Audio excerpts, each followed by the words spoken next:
Hello, welcome back to the Prestige TV podcast feed. I'm Joanna Robinson. I'm Rob Mahoney. We're here to talk about Furious episode 6. They make a noise like feathers. Rob, do you know how excited I get when I see the title of an episode and it's in quotation marks?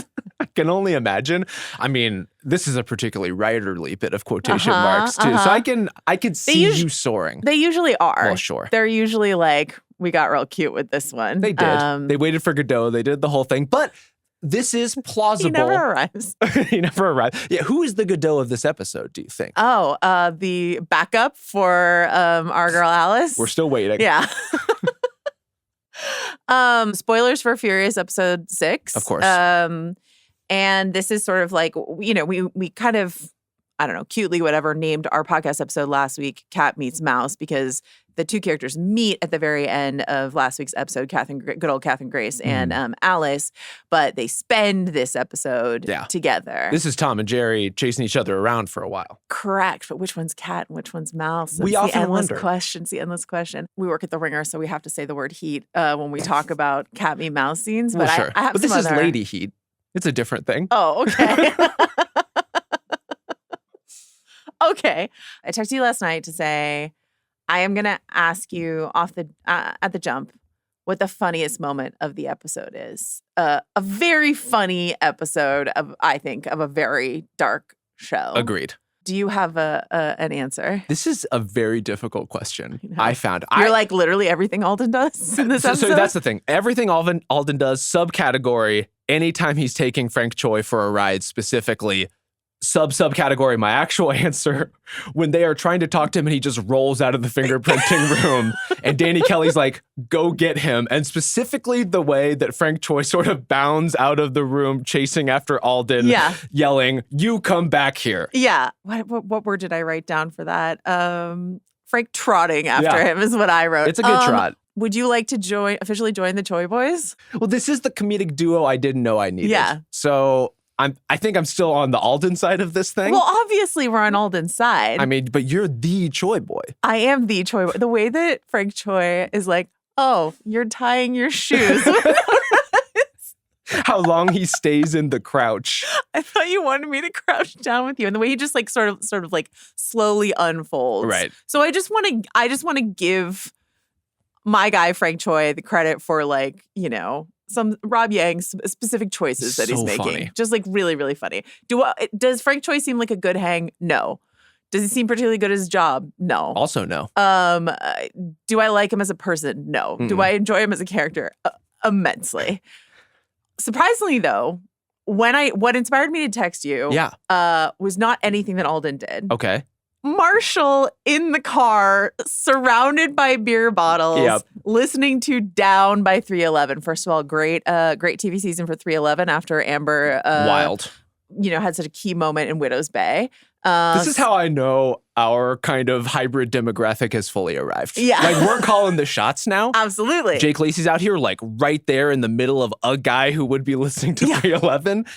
I can't even fathom how we got here to where Down is just like plugging a scene like this. I don't know if that was supposed to be funny, but it was quite funny though. So funny. And also Jake Lacey's like, I've had too many beers hair, you know, and obviously like this goes to a very dark place by the end of the episode, but like just sort of like the cut to him surrounded by beer bottles listening to 311 was got a huge laugh for me, honestly. The music supervisor on the show is just on an absolute heater. Yeah. I didn't even call out last week. I guess it was technically in a previous episode when Alden proposes to Vanessa, then Vanessa we know as Catherine. Right. We get a very specific Fall Out Boy needle drop, the song called What a Catch Donnie, that I'm like, I've never heard in literally anything ever. Genuinely means a lot to me. And I was like, this is crazy that this is just like in the middle of this random show in this hilarious moment. But I know how much Jimmy Eat World means to you. So learning that like Fall Out Boy means a lot to you too is like I'm getting a picture. It's an important qualifier that we are talking strictly early to mid-period Fall Out Boy. Okay. And this is like very tail end mid-period Fall Out Boy. When everyone's already off the wagon, like centuries full arena rock mode. There's like a very specific zone there that really speaks to me. And it's somehow just like in this show, as is 311, as is Sublime. The Sublime was also really, really good. I was expecting Oh, he was. He was singing along He to was. it. So To good. Bad Fish. To Bad Fish. Well, So let good. me ask you this. I have a few bands that I think we might find on Marshall's Spotify Wrapped if we were to have access to it. I would like your confirmation, your Please. input. Give me your take on these. And to be clear, this is not a statement on the music of these bands, but you just meet enough like would-be cop aggro assholes in your life to know that, like, you know what? The Red Hot Chili Peppers is on this guy's playlist, right? 100%. So that's a no questions. The Offspring. Yes. Papa Roach. Ooh, I don't know. That's a maybe. I could see it, but I agree with you. It's probably a maybe. Here's another maybe, my last one. Incubus, or is there too many feelings? Well, I mean, Marshall's like, feeling his feelings. He is feeling his feelings, but in a very specific kind of wavelength that can only be captured by Bad Fish. What about Limp Bizkit? Oh, that's a no-brainer. Yeah. You know? But here's the real question. Kid Rock. I don't think so. I think no, right? I feel... I think Marshall thinks he's better than Kid Rock. He know does. what I mean? You know, is he? No. No. Does he think he is? Clearly. He thinks he's better than a lot of things. Yeah. And I could see him distancing himself from the Kid Rocks, even like the Cypress Hills. Like, Sure. you know, I'll not be quite really- on that level. I'll be really honest with you.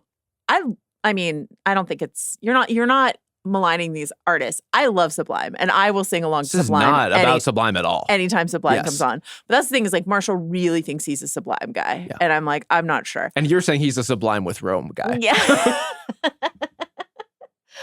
He's also I love that you went down this rabbit hole. It's a very Mahoney rabbit hole to go down. I went down figuring out what the label on the beer bottle was to try to sort of determine what beer he's drinking and what that means, like what that's signaling. Yes. You know what I mean? It's Schaefer beer. Is that a real beer? It is a real beer. Okay. It's either Schaefer beer or it either said Schaefer or it said Schaef, and it's like the exact same logo as Schaefer, but they like got away with not putting the R on there. That's possible. But Schaefer is owned by Pabst. It's very cheap. But not Pabst cheap. But or not PBR cheap. I think it has like it's like a very old lager that Pabst bought. It's very cheap, but has like, I don't know. I was only reading beer blogs about it, and I don't know what the man on the street, because it seems like an East Coast sort of thing. So I don't know what the actual man on the street, but you know, like I was only reading beer blogs about it. Just incredible work. But you know, like some days you wake up and you're just pouring through the text of one of our great epics, and some days you wake up and you're reading beer blogs. Dude, you can do it all. And it's both. I got into Waiting for Godot and beer blogs for this one. But I'm curious, PrestigeTV at Spotify.com, if folks have a sense of like what Schaefer beer would signal about. You know, if he was drinking like Natty Ice or like, you know what I mean? Like I would what's know. The subtext? Yeah. What are we, you know, because like if it's the Pit or Mare, we're drinking like very specific, like Youngling, Rolling Rock, like stuff like that. Like that's telling us a story. What story is Schaefer beer, if indeed that's what he was drinking, is telling us? I would like to know because I don't know. Okay, that's a. We are going to talk about this television show. Well, let's get back to this sort of cat meets mouse idea, because yes, I was thinking about Heat and I guess Lady Heat. Is that just The Heat with Sandra Bullock? Honestly, actually, there isn't really like a counterpoint villain in The Heat somehow. True. They are the Heat. They are the Heat. But on a TV show front, I guess the question is, when do you execute this scene? When in a season or when in a series? You know, like, because I actually don't know what the plans are for Furious beyond this season, if this is like a one and done kind of thing or not. I don't know that we know the answer to that. PrestigeTV at Spotify.com if you work at Hulu and you're like, we've already greenlit season 2. Anyway, we don't know if Catherine Grace is going to make it out of the season alive. We definitely want these two characters to meet each other. Is, you know, episode 6 of an 8-episode season the time to do it? I was thinking about some other shows. Like, I know you haven't watched Luther, but in Luther, which is a great John Luther and Alice Morgan, great cat and mouse, but they meet in the very first episode. But there's like, and then Killing Eve. It's like, I think it's like episode 5 of season 1 when they meet each other in the kitchen. Or Sherlock. I was thinking about Sherlock because there's not only the timing, but there's the who knows what. Yes. So is it like, do they meet and neither knows who each other is? That's an option. Do they meet and both knows who each other is? In the case of Sherlock, when they introduced spoiler Moriarty, Andrew Scott's character. I don't think that's a spoiler. Well, like, if you were watching it back in the day Yeah. and you didn't know who Andrew Scott was, and he shows up as a completely different character. True. So he meets Sherlock. He knows who Sherlock is. We, the audience, don't even know that that's Moriarty yet. Right. You know, so that's like a different flavor. That's like we, the audience, aren't even in on the joke of what's happening here. So in this dynamic, we get Alice knows who Catherine Grace is. Catherine Grace doesn't know who she is. But I will say, watching this episode, I actually wasn't sure what, you know, until she definitively does cotton on. There were some of the earlier interactions, like when they were on the playground, on the roof and stuff like that, where I was like, how much does good old CG know and how much does she not know? And that's a really fun dynamic for the audience to be on edge about. Well, Alice is like, understandably, she's under a time limit. She has an hour to get Catherine's trust to flip her into being an asset into this larger investigation. Right. So she understandably pushes a little too hard, too fast at certain points, like throwing Isabel's name out willy-nilly, just like really trying to speed things along. But then pivoting to the weather as she was instructed by Nora. Very cannily. I think clearly Catherine has her antenna up and is like, there's moments where she's like, this isn't quite right. Something's a little off here. But also they're just building a pretty natural rapport. There's so many great things about this episode. I love it. I love a real-time episode, basically, in this case. I love the cat meets mouse, like the impact of that and them getting to actually spend time around each other and not just have a cup of coffee at a diner and then go their separate ways. Like, these two characters are getting to know each other. And by extension, we're getting to know Catherine a little bit. Like, she talks more about herself and what she's been through in this episode than in any of the previous episodes. And what, you know, this depersonalization, derealization language, which is a subject we were dancing around, but to get this like actual, you know, naming of it and sort of her explanation of it later when she's like, these aren't even my hands, all of these things that she says. The We're Not So Different, You and I experience of this episode, the way in which Alice, and we talked about this last week, but the way in which Alice's lies are best told cloaked in this sort of curtain of truth. Yes. You know what I mean? So when she says, when Catherine Grace says, you're in the wrong spot, she's like, fuck you, mind your own fucking business. And then she's like, and then she talks about her boyfriend threatening her. And then later, like, when she tells the story of, he left me there and I was still conscious and I thought he was going to get his gun to kill me, like, that sounds like a true story of what actually happened between her and Marshall. And so that when Marshall is, you know, has her pinned to the car at the end of the episode and Catherine Grace rolls up, like, she's like, I know there's truth. We talked about it in the shower. I knew you were actually afraid of showers. And that's what makes Catherine Grace such an interesting character, because of her instinct around human behavior and the way in which she can read people, which is why I wasn't sure what she knew when she knew. She knew something was wrong, but she was also ferreting out truths at the same time. And I thought that was really interesting. I mean, I think we learn a lot about both characters and why they might be able to bond to each other in this episode. For Catherine, it's not only that she's able to suss out these truths, but like being such a great liar herself. I imagine there's just like a trade craft and kind of seeing recognized game and like picking out the shower detail from this otherwise word salad background that you're getting. And then as a counterpoint to that, I mean, the huge reveal at the end of this episode that Alice, I would presume based on the name in the file, is on this laptop, on this hard drive, the flash drive that Danny Kelly has at the end. Yeah. Of course, she would have a unique insight into the way that someone like Catherine might behave and might think. And her proximity to the case is, of course, like something that would get you thrown off it if people knew about it. Right. But makes her so well suited to understanding and following Catherine, and also to having the bigger field of view as to what this is actually about, which for her, it's clearly and has been about like Jay Easton. Like, how do we get the structure that made this possible as much for Catherine as it did for her? How much do you think Alice knows about like that there's video out there of Maybe her, not at all. that it's connected to Jay Easton at all? You know, like, she had experiences of being out in the world as a teen, being, you know, pregnant and unwelcome by her family. And then, you know, in at least a sexual encounter that put her on tape, that put her on this laptop, you know what I mean? And so, but we don't know the full story of how that all came about. So, we don't know what she knows, but I think the great irony of this is she's spending this whole episode trying to convince Catherine to come in and inform, testify, like work in their case In the against system. in the system, which Yeah. I mean, we can get into all that in Catherine's reservations, but we learn by the end that like Alice herself could fulfill the same function. Like she could testify.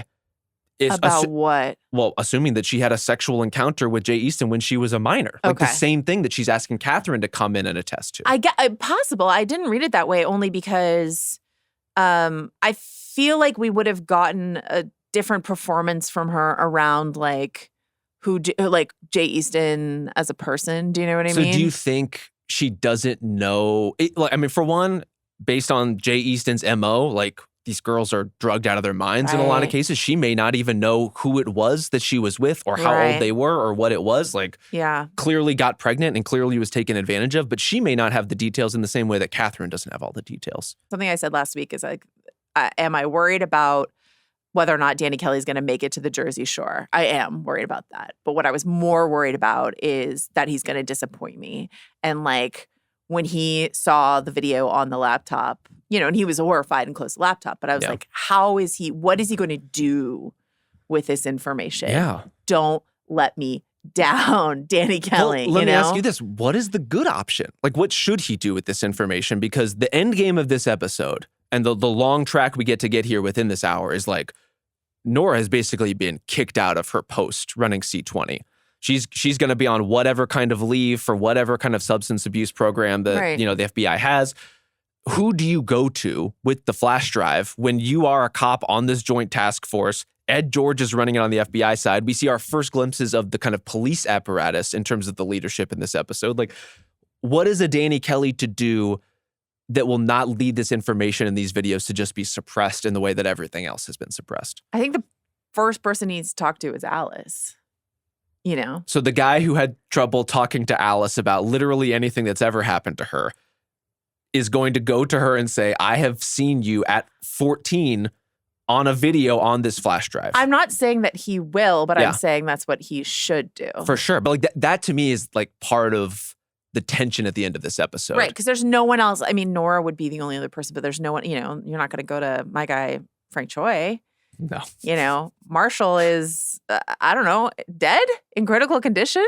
I have my questions about what's going on with Marshall. Yeah. Like, Where was he shot? It seemed like kind of a gut rib type situation. Yeah. I think he's going to be alive. My concern is that he's going to be like hero cop after this, shot in the line of duty. I really hope that Gross. doesn't happen. Like all of this to say, like, we want Danny Kelly to do the right thing with this stuff. I think it's really hard to even know if you're a cop in his position where you should be going with information that is like as big a smoking gun as you could possibly get, and yet clearly could be swept under the rug by the right people, or in this case, the wrong people in power. Is there not an option to delete Alice's video off the drive? And I then suspect just that will happen. Submit the rest? Well, if Alice's video is on the drive, she is going to be off the case, which I assume Danny also would not want. Right. And maybe even any evidence that she has collected to this point would be, I don't know how valid it would be. Oh. I mean, I'm not a legal expert, but it's like, again, her I thought proximity. you studied swamp law, though. I did. Well, this isn't swamp law. Okay. Different kind of swamp law. Got it.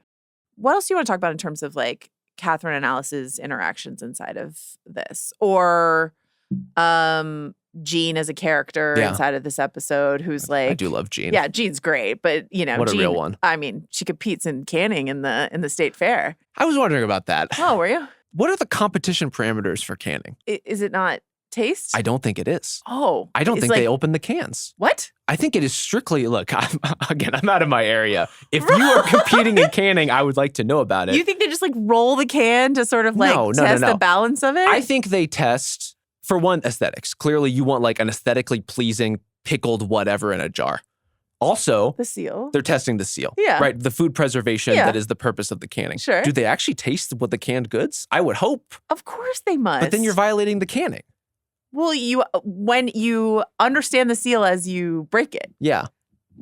I just think it's a question for the philosophers. How can one understand the nature of the seal without breaking it? That's my argument. Like, aren't we invalidating the very point of the canning if we're just going to can it and then open it in like 2 weeks? I wonder if you have to can it like 6 months to like maybe even several years in advance. This is a subculture I want to get into. Well, maybe there's like a subcategory for like 5 years or more. Oh my God. You think there's like an aging bracket? I'm learning that I need to find my way to a canning competition, preferably at a state fair. And we just need to get to the bottom of it. We need to do some boots on the ground research. Rob, I really see you as someone who would submit something to a state fair. Like a pie. Oh, I would absolutely competition. Do it. The canning, though, terrifies me a little bit. No. Anytime you're putting a heated piece of glass into your oven to seal it. I've canned jelly. Like I've made jelly from scratch before, and then you have to like boil the I don't like that part. Jars. No, it's very upsetting. But yeah, are you gonna enter a pie competition? Is that what you would do? I need to work on my lattice. You know, the crust can be a little fickle for me. I'm gonna be honest with you. All right. Filling not a problem. What about like a cake competition? I think I could do cake. I could do cake paste, but again, I need to work on my piping. It's all in the aesthetics. Imagine if you were a blue ribbon winner of the cake competition. I would never take California the ribbon State off. Fair. I would wear it to this podcast every single episode. You finally break your like no real stickers on the laptop roll and just slap the blue ribbon on it. Fucking giant ass ribbon on that thing. People are like, why is there this centerpiece on the table that's empty? Oh, I'll fill it. I'll fill it with ribbons. With accolades from my canning and jarring. What if you don't get the blue? What if you get like a runner-up or something then like I'm that? going to quit. Okay. I'm gonna retire to the wilderness somewhere and get my shit together. Meanwhile, the icon Jean is not letting any setbacks at the state fair, whether she's winning or not, she's running this shelter like clockwork. I just love this character and I love her attitude and I love her like, I'm not going to turn you. Well, first of all, she's like, we did get emails from listeners about where one could find a wanted poster. Yes. Resoundingly, the local news. And I was like, God, I don't watch the local news, well, also but I New should. Yorkers were saying subway stations. Like, bodegas. Again, Yeah. I think maybe this is just we are disconnected from the public spaces where you would see such a thing. But yeah, the local news or I guess nebulously online. A friend of mine was telling me that she doesn't watch the local news, but she follows her local news on like Instagram or whatever. So like, is that better? Better than not engaging at all, I would say. Yeah, I guess it depends on, again, what the kernel of truth in the widespread lie that is local news coverage is. I'm talking about like TV style Sinclair local news coverage, to be very clear. I was like, not like a local paper. Stop fake newsing. Be very clear. Stop attacking the media. I'm talking about the direct to camera. There's something dangerous happening in your neighborhood. Okay, so like Rob that. Mahoney, anti-Jersey Shore, anti the Fourth Estate. Yes. Okay. Well, that specific element of the Fourth Estate. Otherwise, we're all in journalism together. But yeah, I mean, like, I knew the Bay Area, when I lived in the Bay Area, as recently as this year, there's like 4 local news stations that I would really, really trust. Sure. And so I need to get to know those stations in LA, but I would like to know. But it also feels like there would be, anyway, the news, it's great. And you can see wanted posters there if you want to. I don't think that's where Alden saw it. I feel like Alden saw it online somewhere. It was online. It was on his computer. It was on his screen. computer. Yeah. Okay. Anyway, Jean saw it. And she's like, I saw your face on the local news, wanted poster. I'm not going to turn you in. No. If Satan himself were here, I would not call the cops. Making a sandwich. And so like, let's talk about these systems, right? So, both Catherine and Jean are just sort of like, what good is the system here? How will cops help? How will the feds help any of these women here in these dire straits in this circumstance? The system that they believe in is the system of this shelter. Yeah, that they have created. Right. That has its rules, that has its take a shower, like eat food, take a shower, go to Bible study. Like these are the things you have to do to be part of this particular system. And this is the one. And it's like for women by women. And the fact that Catherine worked there and was like helping women is like so devastating. Again, it goes back to that sort of like, not to once again invoke the red dragon, but just sort of like this idea of like, what if we could have helped her even more? Because there is something in her that wants to help other people. Yeah. And so the fact that she was helping people, the fact when she describes having her own apartment and what it meant for her to have this place that was hers that she could come and go, and the fact that she was trying to take care of, I guess, Elena, like Isabel's daughter, our listeners were like right about that, right? But like trying to take care, just trying to do all these things and then just like couldn't because the emotional and physical trauma that she had experienced was too overwhelming. And it's just sort of like it's a devastating story. Completely. I think the apartment story in particular of just like finally getting her freedom and self-sufficiency and having it slip through her fingers because she just like couldn't hold down the right jobs, couldn't stabilize herself in the way that she wanted to. Right. But you see the glimpses of that Catherine in this episode. I think part of what I love about her early interactions with Alice, when I think she's a little more open to the idea that this woman is actually here because she is a sex worker who needs a place to stay. Yeah. Like you can see the part of her that used to work here come out. And like the way she talks to her, the way she vouches for like what this place can do for you. Like there is a warmth and optimism in that character that she rightly has not had a chance to flash in any of her other encounters with other characters this season that I think just sets up the heartbreak even more when you learn more about what happened to her. You know, she says from the jump, you know, because we go slightly back in time and watch her arrive there and talk to Jean and say, they're going to get me soon. Yeah. Like, it's almost over. You know, and this is something she said to Hal, like, I'm not trying to survive this, right? I'm trying to avenge my friend, figure out what happened, avenge my friend, and then they can do with me whatever they want to do with me. Yeah. So they're going to get me soon. And then the way she almost wanted it to happen inside of this episode, where, you know, where she like has cornered Alice, could have left her there, doesn't leave her there, but she's just sort of like, where is everyone? Like, you said they were coming, where is everyone? And then you lied to me and then all these other things, but just sort of like there was a part of her that decided it was already over, and there was like some kind of relief in that, of just sort of like she was surrounded, there was nothing she could do at that juncture. And then for her to shoot Marshall, great stuff. Yep. And then run off in this very reluctant way. I just really liked how all of that played out. I mean, I adored the way this episode ended. And the double back specifically for Catherine Grace, just a true girl's girl. Really showing up.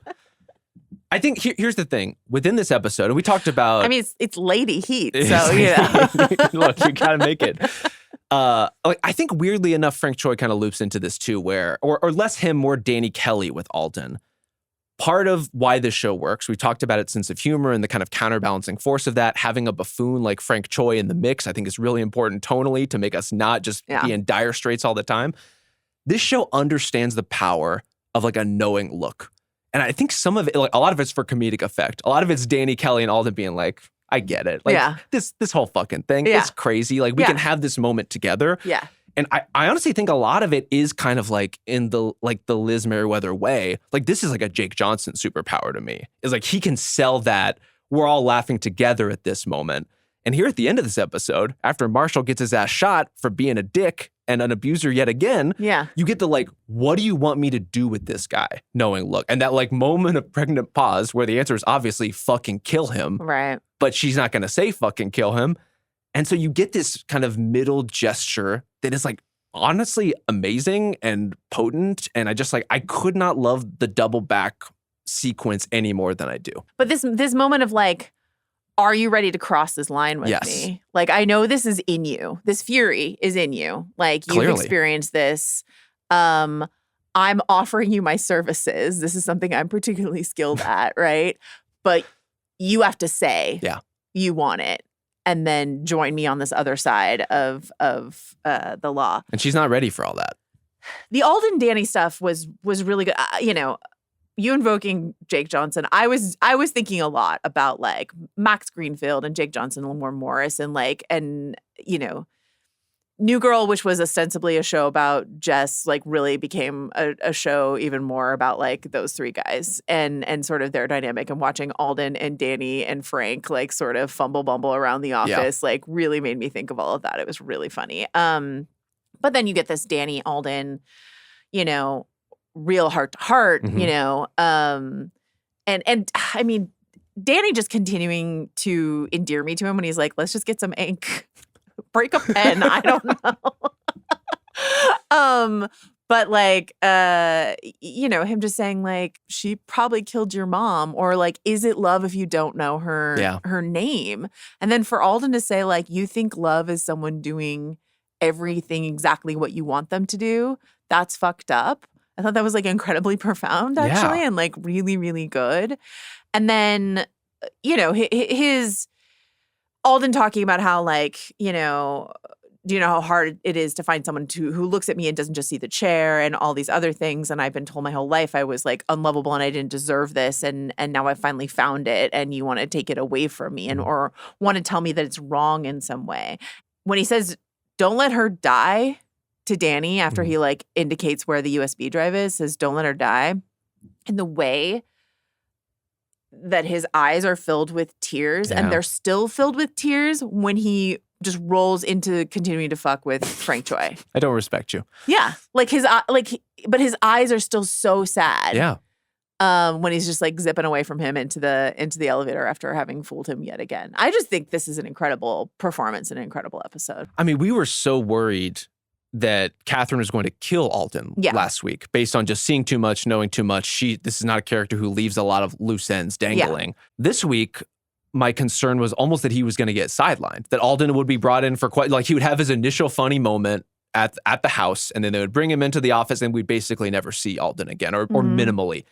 He carries half this episode. Yeah. He has a really crucial role. And I think not just for the comedic effect, which is killer. Like all those scenes are really, really funny. But setting up, as you say, the idea that he knows, like this is a character who's not stupid. He knows that he's been lied to. Yeah. He knows that he's been manipulated. And he has chosen, because he wants to love and be loved, to not care about some of that stuff so much. And I think I've really enjoyed the deployment of some of these characters who were in Catherine's orbit after the fact. A lot of them end up dead. Let's be real about it. But your Aldens, like Oliver's daughter, characters like that, we have seen like vouch for her, or protect her. Yeah. And there's something of like, there's clearly Catherine is a character who can be charming, incredibly charming. Probably, if we want to be dark and honest about it, as a survival mechanism, right? Like this is probably something that has kept her endeared and alive in some of the circles that she's been in. But when she wants to connect with another human being, it can be an incredibly powerful thing. And also, she puts herself in these positions, like whether it's as a helper, a love interest, a like would-be advocate, like that are just enough glow where there's not too much scrutiny into them. Like people will take some of this stuff at face value. People will believe you to a point, even if they don't fully trust what you're saying. They're just going to like go with it. Yeah. And a lot of that's because they want to like her. And I think that, there's a genuine protective care that she has, right? For Alden and for Oliver's daughter. Steve Way, who is the actor who plays Alden, I don't know when it's publishing, so I hope he doesn't mind me previewing this. My pal Anthony Brezikin did profile him for Esquire, so look out for that. But like pegged to this sort of like showcase episode for him. But what he is able to encapsulate in this episode is exactly what this show is so good at, which is just sort of like an uncanny balance of tone.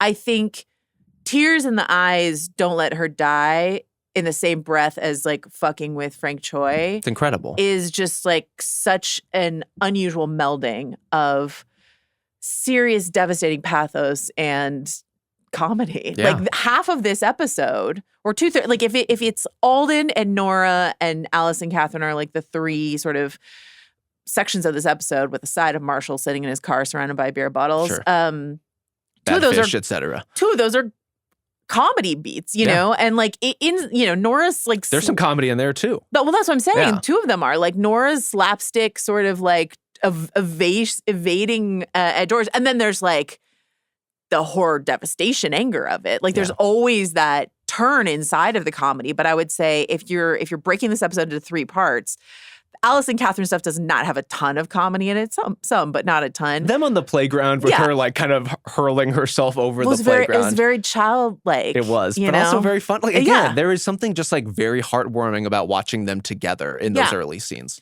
The Alden stuff is undeniably funny, and then the Nora stuff is really funny until it's not. And so it's just sort of like this show, which ends with a serial killer shooting the abusive cop who's like threatening the life of our hero detective. And I'm like, hey, Rob, be ready with the funniest moment of this episode. And by the way, that hero detective we learned was the subject of like grown men preying on her and filming her when she was a minor. Be ready with the lulls, Rob. Like that's what this show is. It's really wild to me. I want to, on the Alden front, first of all, I know you did some like great freeze frame work in his office last time, or his room. Quick preview for Slow Horses. Who do you think has like the sicker setup, Roddy Ho or Alden? What do you define as sicker? Like in the eye of the beholder. Roddy's got some truly depraved stuff happening. Sickness is in the eye. Well, I just mean like sick in like a sick. But like, I think way. Roddy's got the tech for one. Like, I mean, I guess what do slow horses make? I don't get the sense that they make a ton of money. But Does yeah, Roddy is have a side. I mean, he's definitely into into Ethereum Bitcoin? or something. Yeah, there's really no doubt. Because he's got like new tracksuits. He's got weird like illuminated swords on his wall. Like he's got disposable income. So I'm going to go with that just because, look, the health needs are very different for these two guys. Follow-up question. Which Ringer podcast should Alden be on, given that he drops not only a Twilight reference, The Eyes of a Killer, right? It's a Twilight reference.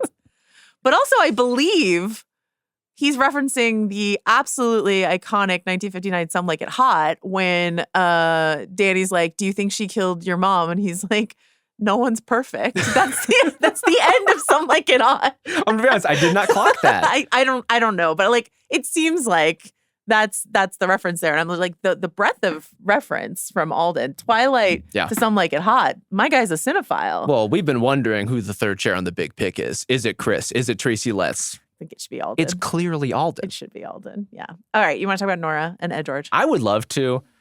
I mean, just in the hoisting by your own petard, the Nora story in this episode, the hubris, but that hubris tasted real good. Yeah. Those moments where she does seem like she has the upper hand, and granted, as a TV watcher, you're kind of waiting as you see this shit unfold to wonder like what other shoe is going to drop here. But like the satisfaction of seeing a character who has spent at least a decade bottled up in the feeling of like this shady guy swept this case at minimum under the rug and has also treated me like shit for a long time, and getting to really take him to task, immensely satisfying. And then, it didn't go so well for me. I own you now. Like, just wait until the operation's done, Wait Nora. for two things. Get the laptop data back. Get Catherine in custody. One way or another. Right. You just have to wait. It's very tough. But the gloating, the performance, like it's super fun. It's really great. The whole like, I was a little pup then and now I know how to play. Come on. I mean, I got hair on my neck. I'm a lioness. From the jump, right? She's like, I'm going to take my time to get up there. She gets in the elevator with this guy, Ralph. This was a nominee for the funniest moment of the episode for me. Your dad, did he pull through? No?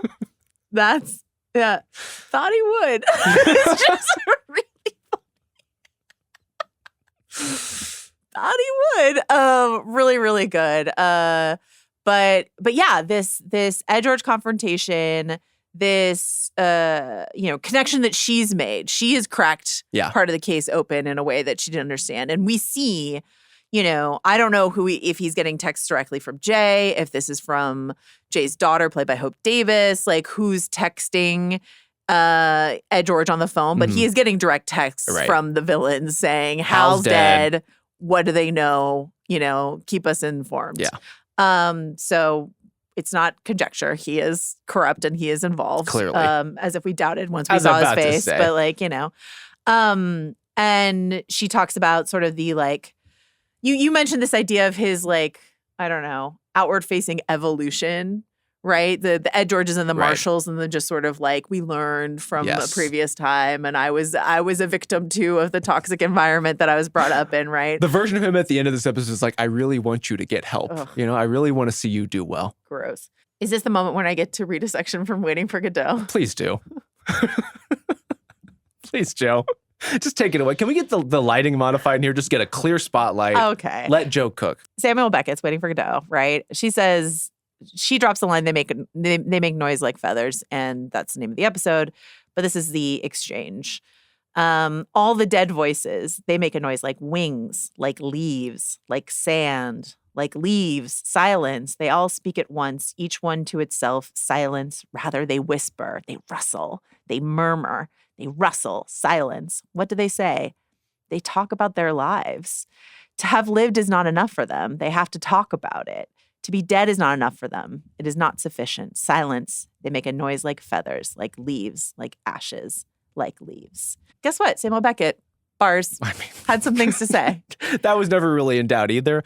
I love the repurposing of that as detective work. Yeah, right? yeah. I mean, the idea that the dead speak is in every detective story of all time. Like that you follow the trails, that you continue to understand these people and who they were, and that leads you to break the case. Not to mention the opening crawl of The Rise of Skywalker, everyone's favorite Star Wars. Of course.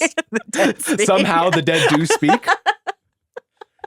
But again, this is like this whole sequence, while kind of devastating to watch it all unfold in real time as far as Nora getting the upper hand and losing it, you see everything about this wonderful character all here, right? How brilliant she is in not just having the kind of upbringing that would lead her to make this quotation in the first place, but to make the sort of connection that Jay Easton basically gave Ed George the break in his career that made his career so he could own him, so he could call in a favor just like this one to get rid of a dead girl's body.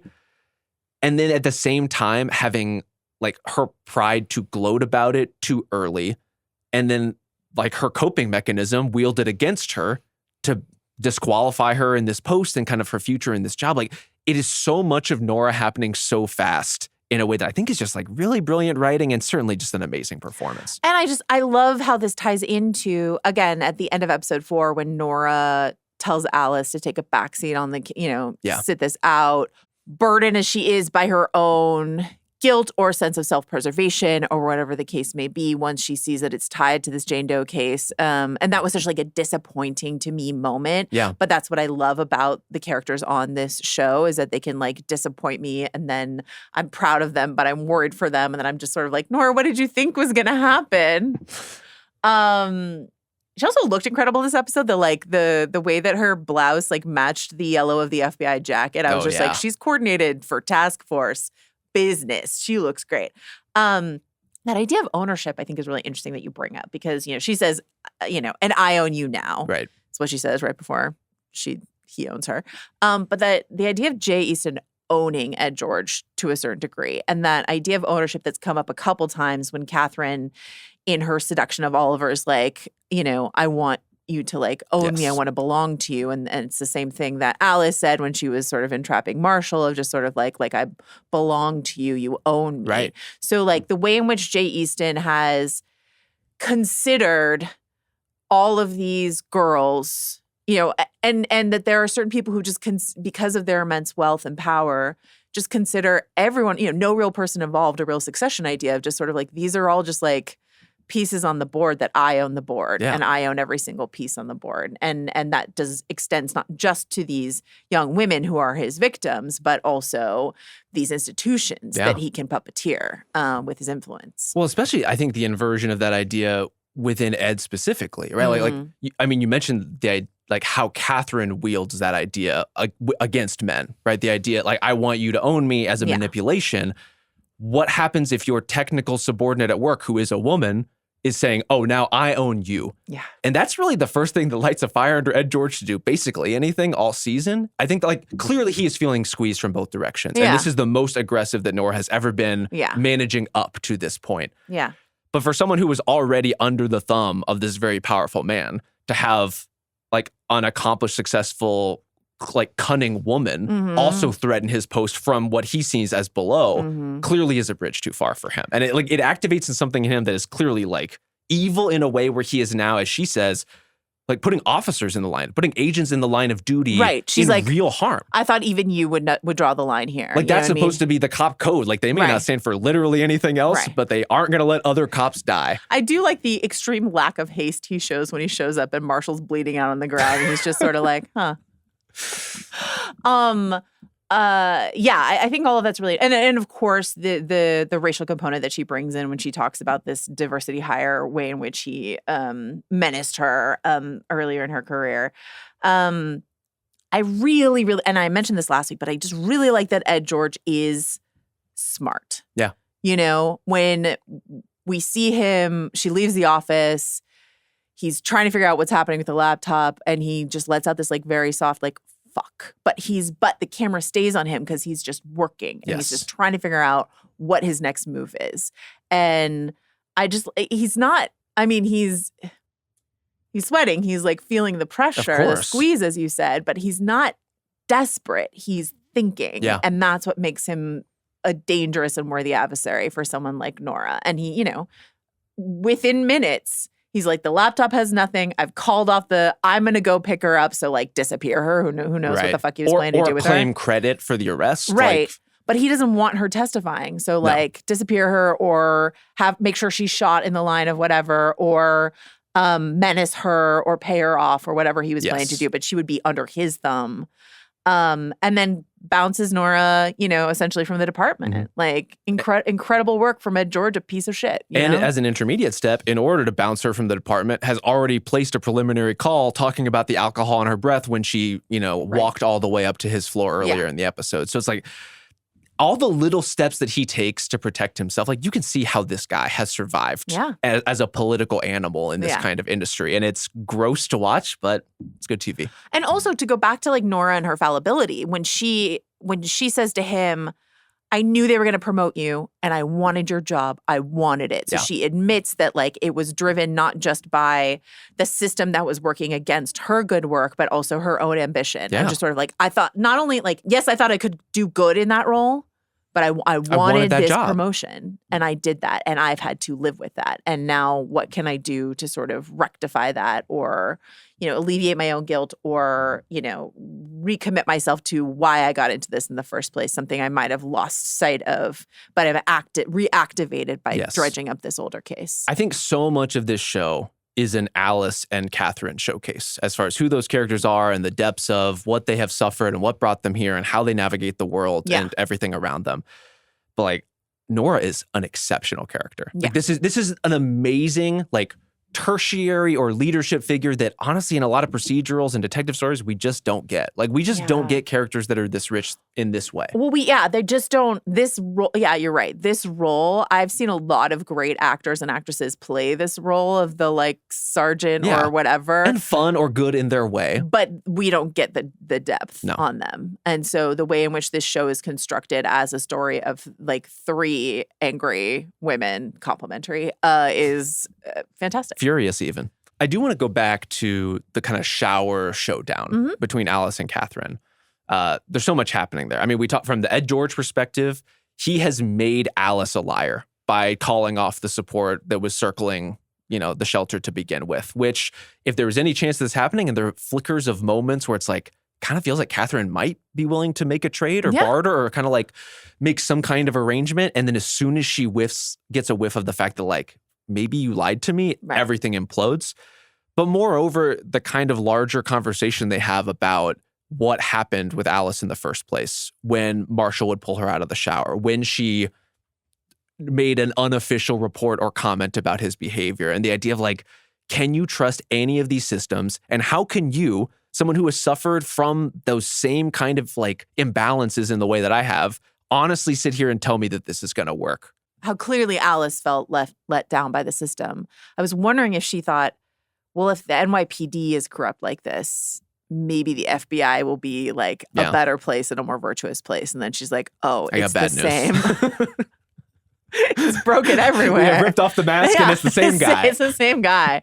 It's still Ed George. So, I thought that was really good. I also thought, we should shout out Emmy Rossum's drugged acting. Yeah. Incredibly good. And immaculate stumbling, like doing, but just sort of like the way her face felt like heavy to watch. How it was like hard for her to like lift her eyebrows or articulate words. I just thought all of that. Yeah, the stumble was really good, but it was like almost more like, how do you get your face to look that convincingly like numbed and disconnected from what your brain is doing? Completely. And I love trying to read these two women and their motivations in all of this extended sequence too, because like Catherine does double back to save Alice from Marshall. Like he has been stalking her and again, like using like the police tracking app to stalk her while drinking, then assaults her. Then who knows what happens from that point if Catherine isn't there to shoot him. And like she is doing that because they have had this kind of shared moment and clearly an identification of a certain kind of like, I see something in you that is also in me, and I'm like here to show up for you in the way that I wish someone would have for me. Do you think that same instinct is in Alice? And I wonder that about the end of this episode, where how much of what Alice has been doing all season is I'm trying to help someone like Catherine. Like, this is someone who has been in a parallel situation to me, if she has a consciousness and an awareness of that, and I'm trying to help her. How much of it is like, I don't even really care about that aspect. I'm trying to get Jay Easton. I'm trying to get this larger power structure.